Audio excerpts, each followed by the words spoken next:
now we're getting into second trimester, which, based on that picture there, it's possible for the baby to live after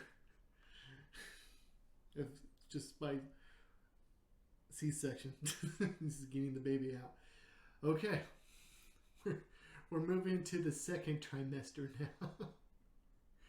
now. Viewer discretion advised. Oh. Okay. Seriously. Here we go. Great. Dilatation and evacuation, or D&E. A D&E is performed between 13 and 24 weeks of pregnancy. After administering anesthesia, the abortionist uses a weighted speculum, like this one, that opens the vagina widely. Because second trimester babies are so large, this greater access facilitates a late-term abortion. Late-term abortion requires that the cervix be prepared 24 to 48 hours in advance with laminaria. Laminaria is a type of sterilized seaweed that absorbs water over 8 to 12 hours and swells to several times its original diameter. Once removed, metal dilators can be used to further open the cervix as needed. Once the cervix has been stretched open, the suction tube is placed inside.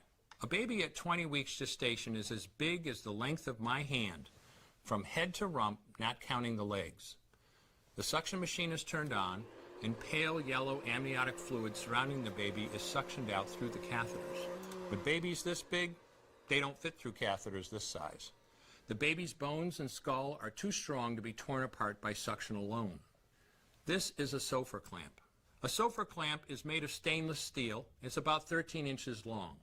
The business end is about 2.5 inches long and 1/2 inch wide, and there are rows of sharp teeth. This is a grasping instrument. When it gets a hold of something, it does not let go.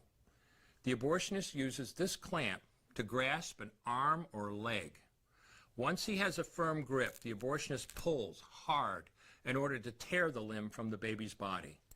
One by one, the rest of the limbs are removed, along with the intestines, the spine, and the heart and lungs. Usually the most difficult part of the procedure is extracting the baby's head, which is about the size of a large plum at 20 weeks. The head is grasped and crushed. The abortionist knows he has crushed the skull when a white substance comes out of the cervix. This was the baby's brains. The abortionist then removes skull pieces. He removes the placenta and any leftover parts of the baby with a curette, scraping the lining of the uterus for any remaining tissue. The abortionist then collects the baby parts and reassembles them to make sure that there are 2 arms, 2 legs, and all the pieces. Once all the parts have been accounted for, the abortion is complete. For the woman, this procedure carries a significant risk of major complications, including perforation or laceration of the uterus or cervix, with possible damage to the bowel, bladder, and other maternal organs. Infection and hemorrhage can also occur, which can even lead to death. Future pregnancies are also at greater risk for loss or premature delivery due to abortion-related trauma and injury to the cervix. Finally, I'm going to describe a third trimester induced abortion, which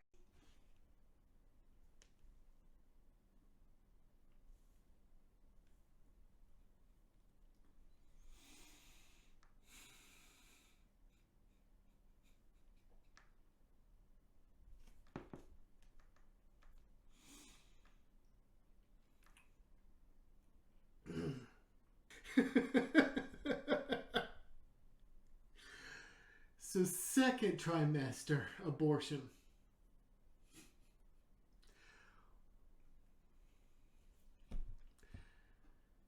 You are literally ripping the baby out, limb from limb, and crushing its skull. Oh no, abortion's not murder. Yeah, that's healthcare. Wow!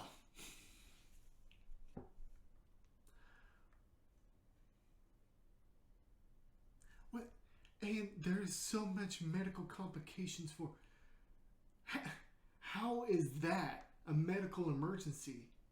I can see what that doctor was talking about in one of my past videos of how you have to wait a day for that to actually even work. So if it's a medical emergency, you could actually be in greater risk of doing an abortion instead of actually trying to save you and the child, because it will just get worse. Your medical complication will get worse. It doesn't get better whenever you just start the abortion because it's still happening. This is not healthcare. This is not what you should do for medical emergencies. Oh.